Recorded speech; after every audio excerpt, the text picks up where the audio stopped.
তুমি সাক্ষী থেকো, বাতাস তুমি সাক্ষী থেকো, সাক্ষী থেকো পথের ধুলো রক্তে রঙিন ঘাস।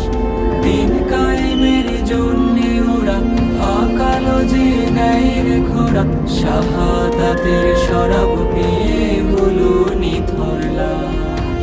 আমি সঞ্চয়, আমি ঘূর্ণি, আমি কত সম্মুখে যাহা পাই চাই চূর্ণি। আমি ইচ্ছ পাগলে ছন্দ, আমি আপনার তালে নিতে চাই। আমি মুক্ত জীবন আনন্দ, আমি হাম্বি, আমি ছায়ানট, আমি হিন্দল, আমি চলচঞ্চল চমকি চমকি, কত যেতে যেতে চকিতে চমকি। আমি চেন্দল, আমি চপলা চপল হিন্দল, আমি তাই করি ভাই যখন চাই মনটা করি শত্রুর সাথে গলাগলি, তাই মৃত্যুর সাথে পাঞ্জা। আমি উন্মাদ, আমি ঝঞ্ঝা, আমি ভিতিয়ে ধরিত্রীর বলবীর চির উন্নত মানুষের।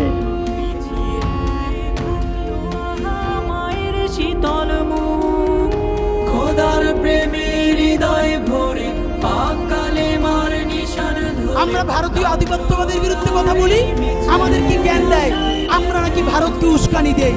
তাহলে আমরা তো উস্কানি দেই না। ভাইয়েরা, তোমরা ততদিন ভারতকে চুমু খেয়েছিলে, তোমরা এত চুমাচাটি করার পরেও ভারতীয় অফিসাররা বাংলাদেশে আইসা জুলাই গণহত্যা আমার ভাই বোনদেরকে হত্যা করলো কেন? তাহলে চুমু দিয়া যেহেতু গণহত্যা ঠেকাইতে পারো নাই, সুতরাং প্রতিরোধী আমাদের চূড়ান্ত ইবাদত হিসেবে পরিগণিত হবে।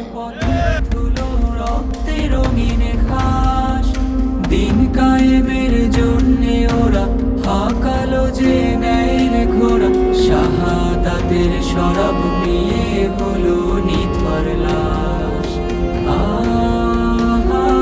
তাহলে এরকম তুমুল হত্যার পরে যখন গৃহযুদ্ধ হয়ে যাওয়ার কথা, সেইটা হয় নাই, বরং এখন এখানে এসালম হাজার হাজার কোটি টাকা নতুন করে হাসিনার সাথে মিটিং করেছে। ইলেকশনের আগে বড় বড় ফিগারকে এখানে অ্যাসাসিনেশন করা হবে, হত্যা করা হবে।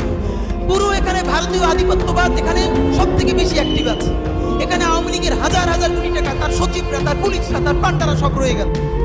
নবীর মহান জীবন থেকে বিপ্লবের চিত্র এঁকে কণ্ঠে আমি তো বাংলাদেশের একজন বিপ্লবী, তাই না? কোরআনের সুর